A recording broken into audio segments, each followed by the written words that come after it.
그런 일들이 우리 일상의 삶 가운데 있습니다. 세상이 아주 복잡해지고 삶의 여러 모양들이 다양해지면서부터 삶은 더 복잡해진 삶이 됐습니다. 이런 복잡한 세상을 가리켜서 어떤 분이 그런 말을 했습니다. 이 세상은 마치 지뢰밭을 지나가는 것과 같다. 언제 무슨 일이 터질지 모르는 이런 불안한 시대가 이 시대입니다. 그럼 이런 시대를 살아가는 성도들이 어떻게 하면 행복한 성도의 삶을 살아갈 수 있을까요? 주님이 우리에게 이미 말씀해 주셨습니다. 주님이 가르쳐 주신 것이 뭡니까? 내 안에 거하라. 나도 너희 안에 거하리라. 나는 포도나무요 너희는 가지라. 그가 내 안에 내가 그 안에 거하면 사람이 열매를 많이 맺나니 나를 떠나서는 너희가 아무것도 할 수 없습니다. 너희가 열매를 많이 맺으면 내 아버지께서 영광을 받으실 것이요 내 제자가 되리라. 우리가 많이 듣고 암송하는 말씀이죠. 요한복음 15장 4절, 5절, 8절의 말씀입니다. 여러분, 이 말씀에서 핵심이 뭡니까? 이 말씀에서 핵심은 주님이 내 안에 거하라는 것이죠. 주님 안에 거하면 어떤 인생이 된다는 겁니까? 주님 안에 거해야 우리가 무언가 할 수 있는 인생이 된다고 했습니다. 왜냐하면 나를 떠나서는 너희가 아무것도 할 수 없다. 다시 말하면 주님 안에 거하면 우리가 뭔가 할 수 있는 인생이 되고 또 무엇이 되죠? 열매를 맺게 되고 열매만 맺는 삶이 될 때 누구에게 영광이 된다고 했습니까? 하나님께 영광을 돌릴 수 있고 그리고 중요한 게 뭡니까? 우리가 주님의 제자로서의 확정된 그런 행복한 삶이 될 수 있음을 주님이 말씀했습니다. 그래서 성도가 이 세상 살아가면서 우리에게 건강도 필요하고 물질도 필요하고 여러 가지가 다 필요하지만 무엇보다 중요한 것은 우리가 주님 안에 거하는 겁니다. 주님 안에 거하는 삶이 굉장히 중요합니다. 자, 그렇다면 주님 안에 거한다라는 것은 또 구체적으로 뭘 말할까요? 우리가 주님 안에 거한다고 하는데 그럼 주 안에 거하는 것이 뭡니까? 그것은 다시 말을 바꾸고 말하면 내가 주님 안에 거하고 주님이 내 안에 거한다는 것과 마찬가지입니다. 우리가 주님 안에 거한다라는 말은 주님이 내 안에 거한다라는 말과 같은 말입니다. 그러면 주님이 내 안에 거하면 주님이 내 안에 거하셔서 뭘 해야 되죠? 내가 주님 안에 있고 주님이 내 안에 있다면 주님이 나의 모든 인생과 삶과 생각과 마음과 뜻을 지배하셔야 되는 겁니다. 그래야 내가 주님 안에 있는 삶이 됩니다. 주님이 나를 통치, 지배하시는 것이죠. 그러면 주님이 우리를 어떻게 지배하고 통치하십니까? 말씀과 성령으로 통치하시는 겁니다. 그래서 하나님 나라가 내 안에 이루어진다라는 것은 세상에서도 어떤 나라를 통치한다라고 할 때 그 나라의 대통령이나 법이 지배하는 것이 그 나라의 영역입니다. 마찬가지로 하나님 나라가 내게 임하고 하나님이 나를 통치하신다고 할 때 하나님의 말씀, 그것이 나를 지배할 때 하나님 나라가 내게 임한 겁니다. 다시 말하면 주님이 내 안에 거하셔서 말씀과 성령으로 나를 통치하실 때 우리가 그 통치에 순종하고 말씀에 순종해 살아갈 때 그게 바로 성도의 최고의 복이고 거기에 행복한 삶이 있는 겁니다. 믿습니까? 이런 신앙의 수준에 올라가야 되는 것이 성도들이 걸어가야 될 길입니다. 근데 대부분 우리는 내가 주님을 사랑하고 주님의 말씀 듣기를 소원하고 순종하기를 원합니다. 내가 주님과 하나됨의 삶이 되기를 원합니다. 그러면서도 실제 우리 삶에서는 보면요, 정작 중요하고 정작 핵심적인 일은 누가 합니까? 내가 결정하고 내 생각대로 합니다. 그러나 가장 적은 것, 그죠? 있으나 마나한 것은 주님에게 물어보잖아요. 여러분, 그런 신앙생활 하는 것은 주님과 하나 된 삶이 아니고 주님을 온전히 나의 통치자, 왕으로 섬기는 모습이 아닙니다. 주님 안에서 내가 하나 된 이 연합된 삶은, 내가 주님 안에 거하고 주님이 내 안에 거하는 이 삶은 주님과 내가 온전히 하나 된 삶이고 주님의 말씀에 완전히 지배받는 삶입니다. 성경에서도, 구약 성경에서도 하나님의 은혜와 복을 받는 비결이 뭐라 그랬습니까? 말씀에 온전히 청종하는 사람이 하나님의 은혜와 복을 받지 않습니까? 이렇게 내 생각과 마음과 삶 모든 것이 주님과 하나 되어 주님의 뜻에 맞추어서 순종적으로 살아가는 것, 그 차원이 바로 성도가 최고로 행복하는 그런 신앙생활을 하게 되는 겁니다. 그야말로 이렇게 내가 주 안에 거하고 주님이 내 안에 거하는 이 삶이란 주님과 나 사이에 조그만 틈새도 없는 완전히 연합된 그런 삶을 말하죠. 그래서 예수님과 하나 된 삶을 위해서 우리 늘 항상 나를 낮추고 주의 말씀에 나를 쳐서 복종하는 그 본보기가 예수님이 죽기까지 하나님 말씀에 순종한 것처럼 그런 자세로 하나님을 섬겨갈 때 점점 하나님과 하나 되고 주의 뜻을 이루어가고 그 안에서 하늘의 기쁨을 누리는 그런 인생이 됩니다.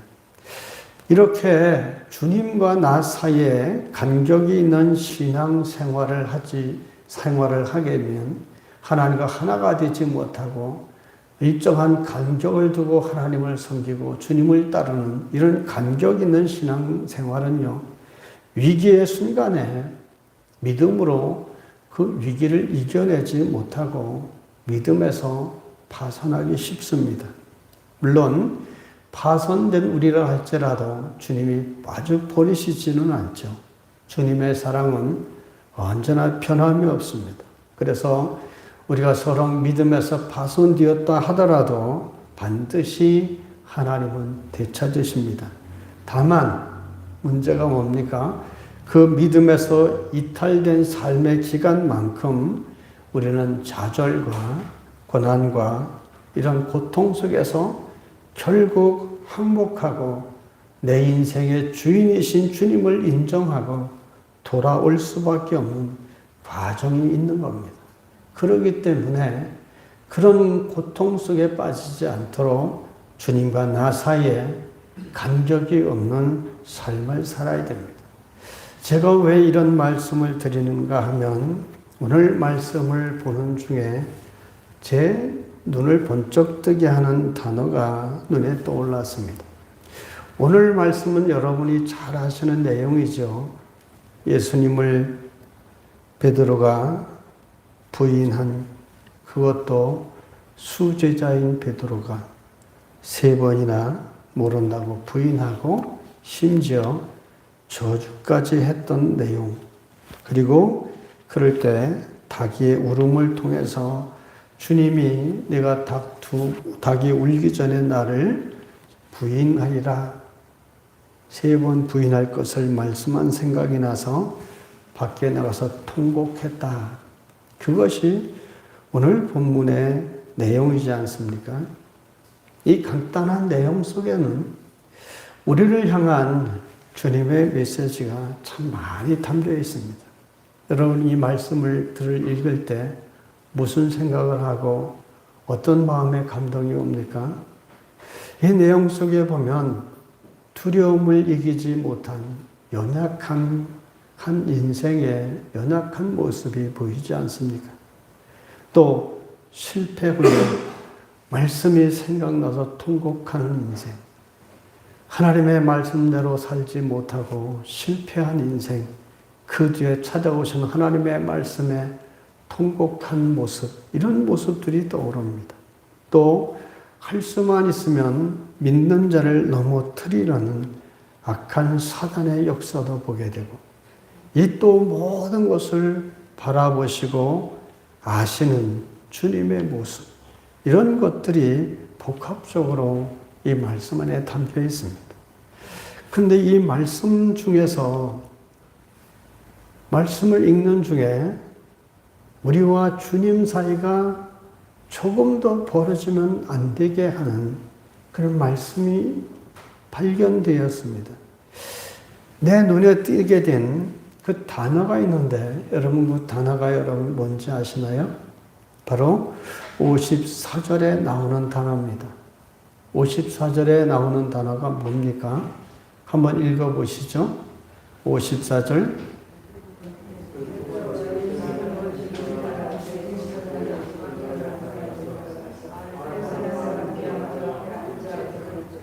아멘. 거기서 여러분, 우리 눈을 끄는 대목의 단어가 뭐가 있습니까? 그렇습니다. 멀찍이. 그리고 함께라는 단어. 54절에 베드로가 예수를 멀찍이. 여러분, 이건 뭘 말해줍니까? 주님과 베드로 사이가 떨어져 있지 않습니까? 그것도 아주 멀찍이. 여러분, 제자는 주님과 가장 가까워야 되는 사이입니다.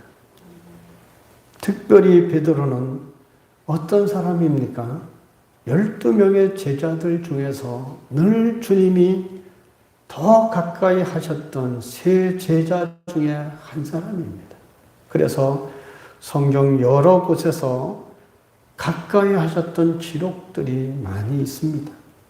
33절에도 보면 베드로와 야고보와 요한을 데리고 가실 때 심히 놀라시며 슬퍼하사, 그때도 말씀을 드렸던 것처럼 주님이 얼마나 힘들고 슬프고 고민하여 죽게 되었으면 이 제자에게 그런 마음을 담긴 것을 속을 털어놓겠습니까? 그 정도로 사랑했고 가까이 했던 제자입니다. 5장 37절에도 야고보와 베드로와 또 야고보의 형제 요한 외에는 아무도 따라옴을 허락하지 않으셨다. 여기는 어떤 장소입니까? 회당장 야이로의 딸을 살리실 때 그 자리에도 이 세 사람 외에는 주님이 데려가지 않았습니다. 또 있죠. 변화산. 예수님이 그 높은 산에 올라가서 변화되었을 때 그곳에도 12명의 제자 중에서 베드로와 요한과 야고보만 데리고 갔습니다. 그런데 이 세 제자 중에도 가장 늘 항상 이름이 앞에 나오는 사람이 바로 베드로입니다. 그런 베드로가 주님이 위험한 순간에 도망치다가 돌아와서 멀찍이 따라갑니다. 베드로는 이 순간 무슨 생각을 했을까요? 내가 주님과 가까이 하면 자신이 위험하다라고 생각했을 겁니다. 그래서 도망치다가 또 돌아와서 가능한 한 멀찍이 떨어져 있기를 원했습니다. 요청하면 빨리 도망쳐야 되니까요. 여러분, 이 모습을 우리 한번 생각해 보십시오. 가깝지도 않고 멀지도 않은 일정한 간격을 두고 주님을 따라가고 있는 모습. 여러분, 우리의 신앙생활이 이런 식의 신앙생활을 해서는 하나님 나라의 행복과 그 기쁨을 누리지 못합니다. 주님과 나와의 사이에 이런 많은 간격이 있다면 이 사이에는 빈 공간으로 남지 않고 그곳에 각종 세상 것들이 채워지게 되는 겁니다. 그래서 하나님과 은혜와 쉽게 말하면 은혜의 통로라고 하죠. 이것이 막히는 겁니다. 주님과 우리 사이는 이렇게 멀찍이 일정한 간격을 두고 주일날 교회에 올 때만 교인이고 일상생활할 때는 세상 사람처럼 살아가는 것, 이런 것은 하나님의 은혜로운 삶 속에 거하지 못하는 모습입니다. 어정쩡한 상태로 어느 곳에 여러 곳에 가서도 내가 하나님을 믿는 사람이란 시인도 못하고 그저 어정쩡한 상태로 살아가는 그런 모습을 오늘 말씀 가운데서 발견하게 됩니다. 여러분, 우리가 이런 신앙생활을 하고 있다면 이렇게 하지 않도록 주님과 내가 멀리 떨어지지 않도록 늘 항상 조심해야 됩니다. 내가 기도 생활이 뜸해지고 예배에 자주 참석하는 모습이 사라져가고 봉사의 자리에서 모습이 보이지 않고 하나님 말씀 읽기를 등한시하기 시작하면 그것이 바로 여러분 내가 주님과의 사이가 얼만큼 벌어져 있는가를 보여주는 좋은 예입니다. 여러분 사람도요, 사람들과 멀어지면 관계가 병들 수 있습니다. 아무리 친한 형제도요, 만나지 않고 1년, 2년, 10년이 지나가면 타인 난과 같이 이런 관계가 병드는 겁니다. 여러분, 우리가 주님과 이렇게 거리가 멀어지면 어떻게 되겠습니까? 그때가 가장 위험한 때입니다. 주님과 사이가 멀어지면 멀어질수록 여러분 영적으로 무너진 것을 알아야 됩니다.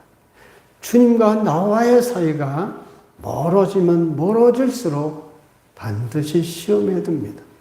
사단은 이 순간을 결코 놓치지 않습니다. 그렇게 멀어져 있다가는 희미한 믿음마저 다 잃어버리는 그런 일들이 닥치고 옵니다. 그런 사람들을 우리는 수없이 봐오지 않습니까? 그렇게 주님과 멀어져 있는 사람들 대부분이 결국은 실패합니다.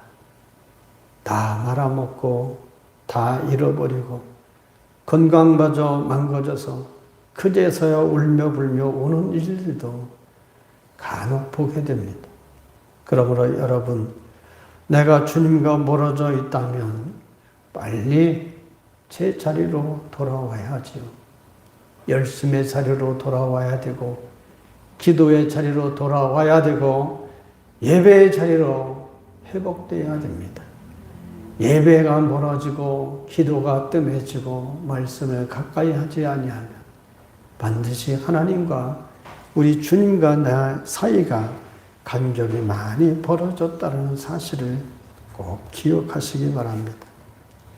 이렇게 베드로가 주님과 멀찍이 떨어져 있었는데 54절에 보면 이후에 또 어떻게 합니까? 아랫사람들과 뭐 했죠? 함께 앉았다 그랬습니다. 주님과는 멀찍이 거리를 둔 베드로가 이 주님의 대적하는 아랫사람들과 함께 자리하고 있습니다. 이런 사람들과 베드로가 함께 자리에 앉아 있다라는 것은 주님이 이걸 통해 우리에게 뭘 말씀합니까? 이런 얘기입니다. 주님과 멀어지면 반드시 세상 사람과 함께 하게 된다라는 사실을 말하는 겁니다. 주님을 믿는 자리에서 여러분 우리가 점점 멀어지면 사이가 벌어지면 세상이 함께하게 되어 있습니다. 세상에 무엇이 함께하죠? 세상의 즐거움과 세상의 쾌락, 이런 것들이 우리 사이를 메우게 되어 있습니다.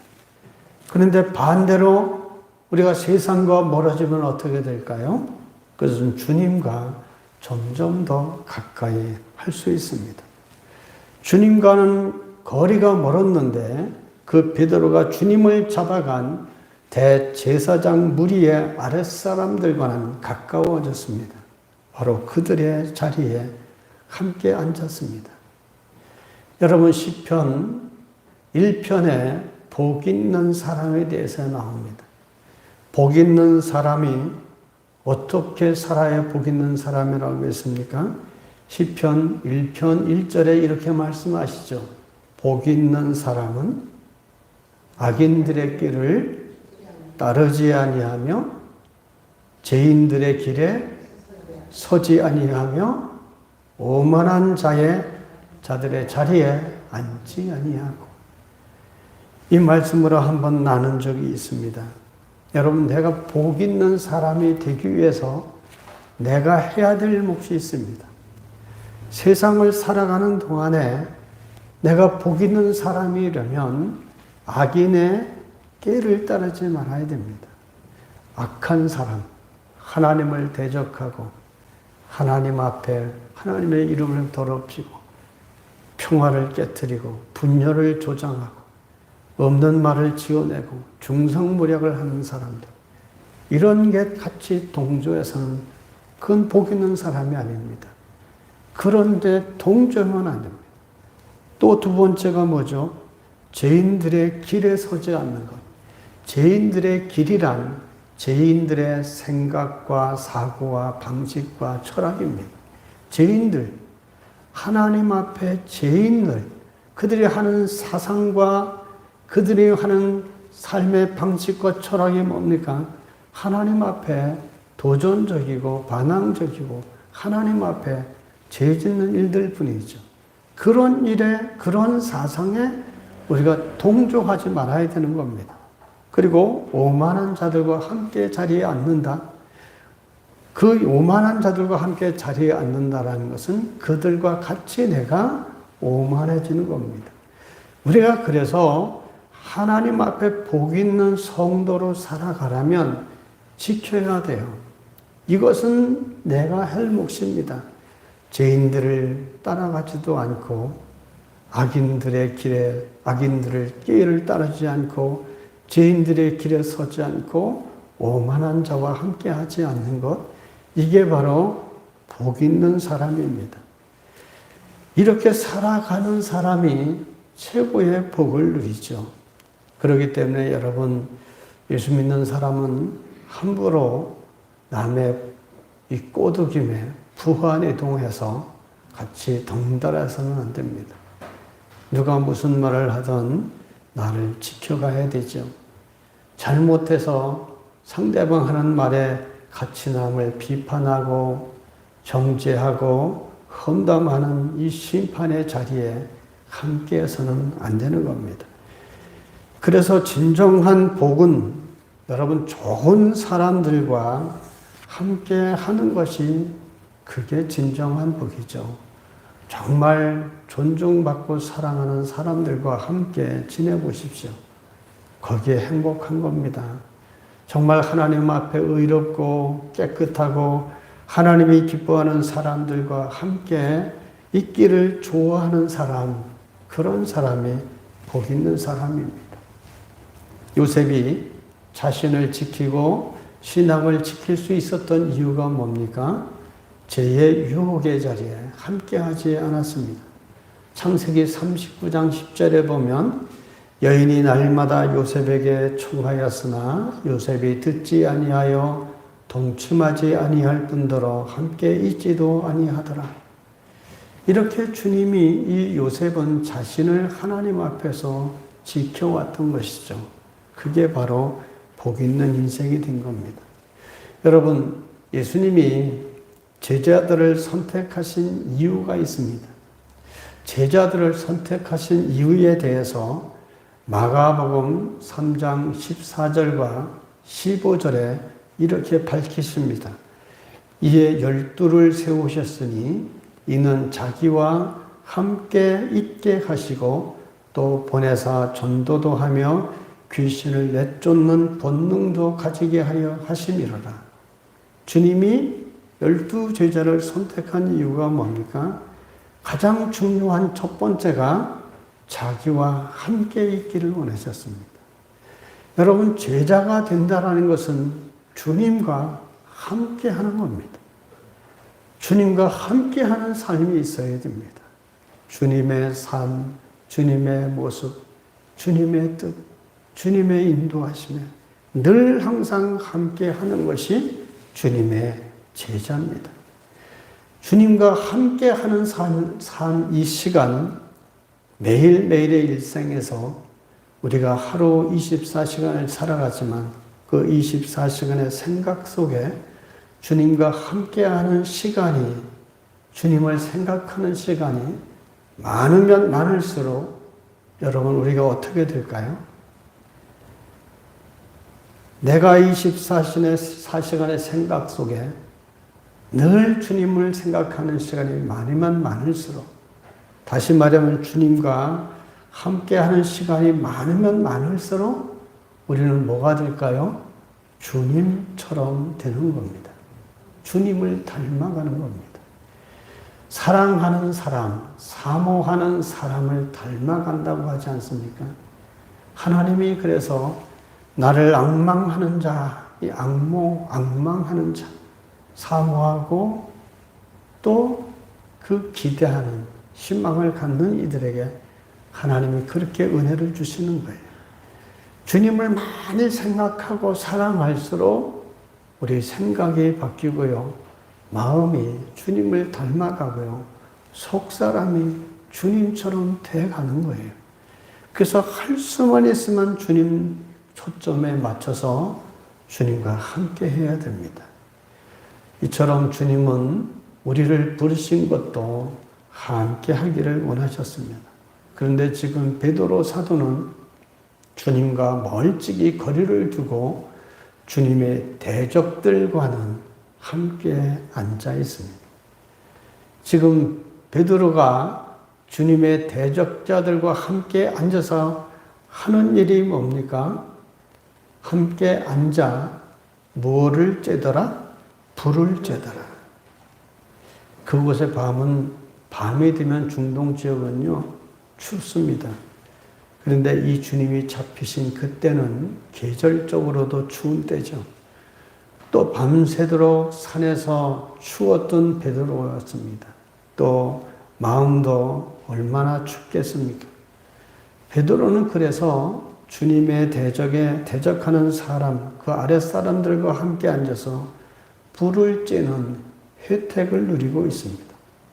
베드로가 추운 밤에 불을 쬐는 것처럼 세상은 간혹 우리에게 돈과 어떤 유익으로 주님에게 멀어지게 하는 그런 유익을 줄 때가 있습니다. 세상이 우리를 아주 즐겁게 해주고 떼돈을 벌 것처럼 그렇게 유혹하는 것이 참 많습니다. 그러나 이렇게 세상에 달콤한 불을 쬐면서 그 맛에 빠져 있으면 어떻게 될까요? 언제까지나 세상이 주는 그 달콤함이 유지되겠습니까? 세상은 그렇게 평안하게 우리를 두지 않습니다. 반드시 문제가 생기죠. 영적인 위기가 닥치고 시험들이 닥치기 마련입니다. 베드로가 그곳에서 불을 쬐면서 평안히 있도록 사단은 놔두지 않습니다. 66절로 72절의 내용이 그 사실을 말해줍니다. 불을 쬐고 있는 베드로 사도, 주님이 가장 우선시 여겼던 제자가 그 자리에서 무너졌습니다. 무너진다라는 것은 뭘 말합니까? 내가 주님의 제자라는 것도 부인하고, 내가 주님을 따르는 사람이라는 것도 부인하고, 저기 잡혀있는 예수가 나의 주님이라는 것도 부인하는, 심지어 주님까지 저주하는 자리에 베드로는 무너졌습니다. 여러분, 만약에 비록 멀찍이 주님을 떨어져서 따라갔다 할지라도 이 대제사장의 대적들의 그 아랫사람들과 함께 앉아있지 않았다면 이런 부인하는 자리까지 갔을까요? 대제사장의 아랫사람들과 함께 하는 그 따뜻한 맛에 그들과 함께 있었기 때문에 한 여종, 너무나 어리고 보잘것없는 어린 여종에게조차도 무너진 겁니다. 여종이 너도 그 사람의 도당이라. 그 어린아이가 그런 말에도 베드로가 내가 죽으면 죽을지언정 주를 부인하지 않겠나이다. 이런 자신감은 어디로 가고 주님을 도저히 모른다. 내가 알지 못하노라. 심지어 저주까지 합니다. 왜 이런 자리까지 이르렀을까요? 믿지 아니하는 세상에 주는 달콤한 세상과 함께 있었기 때문입니다. 우리가요, 세상의 이 베드로의 얘기가 아닙니다.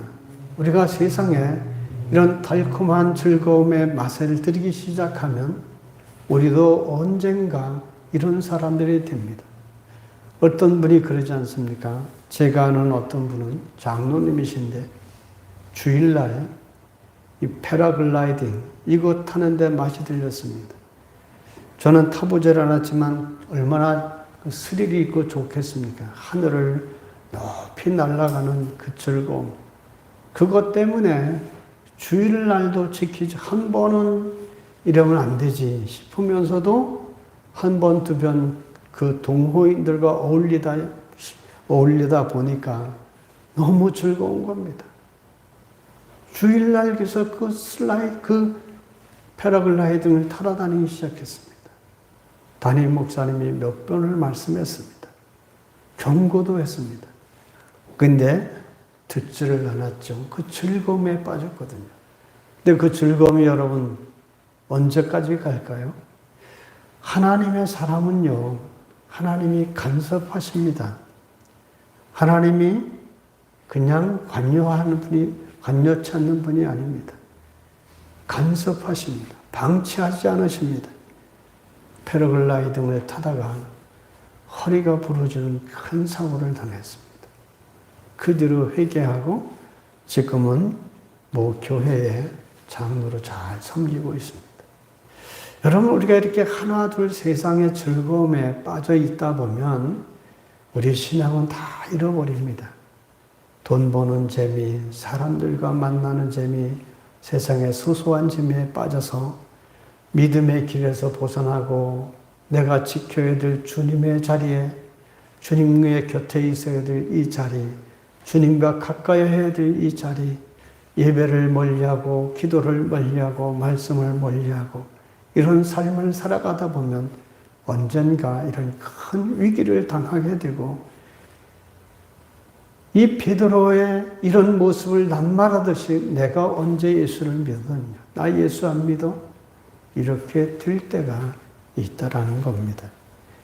여러분, 이렇게 주님은 베드로가 3번씩 모른다고 부인했습니다. 그럼에도 주님이 그를 버리셨나요?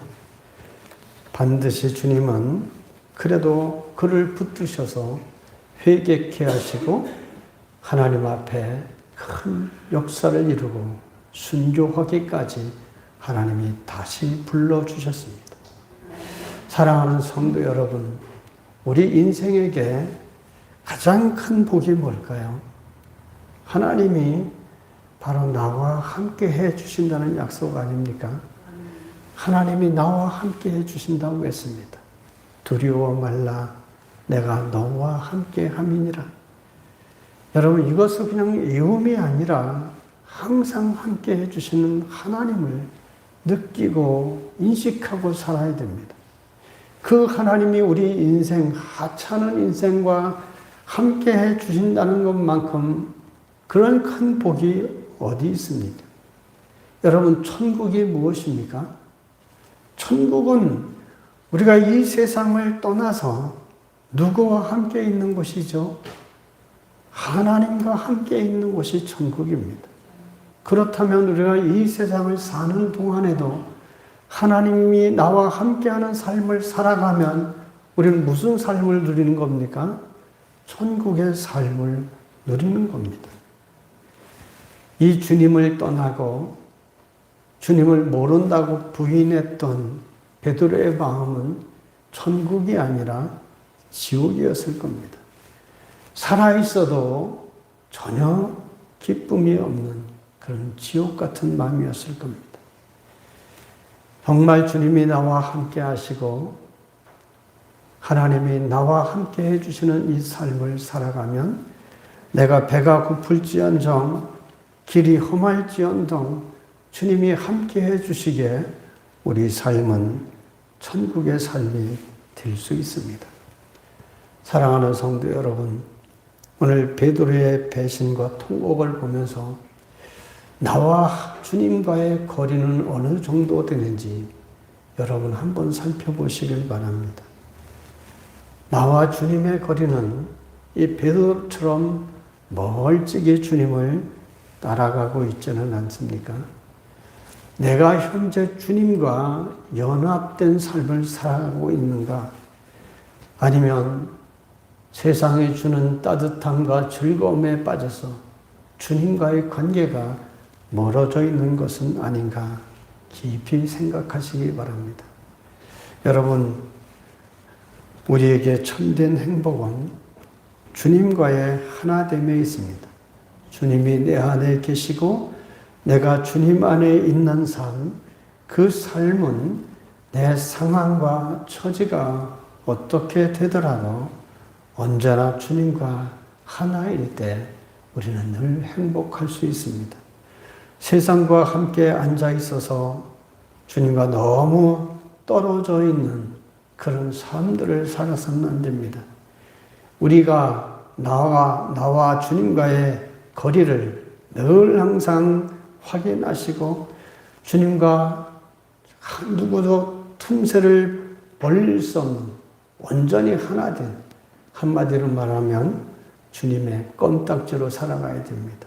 주님과 내가 하나여 주님의 뜻대로 살아가고 주님이 함께하는 삶을 살아갈 때 여기에 진정한 우리의 복과 행복이 있습니다. 그런 성도로 살아가시길 주의 이름으로 축원합니다. 아멘. 하나님 아버지, 참으로 세상 이런저런 일들 때문에 우리가 힘들 때가 많이 있습니다.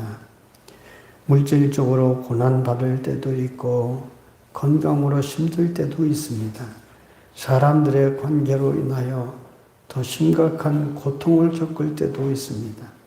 하나님 아버지, 이런 험난한 세상 속에 참된 행복을 누리는 성도의 삶이 바로 주님과 온전히 하나됨의 삶이라고 하셨음에 우리가 주님 안에 온전히 거하는 삶이 되고 주님이 우리 안에 온전히 임재하셔서 말씀과 성령의 통치 아래 거하는 우리 삶이 되어서 항상 주님과 우리 사이가 벌어지지 않고 항상 하나됨, 이 연합됨의 삶을 살아가도록 인도해 주셔서 항상 천국의 삶이 되어지도록 우리를 이끌어 주옵소서.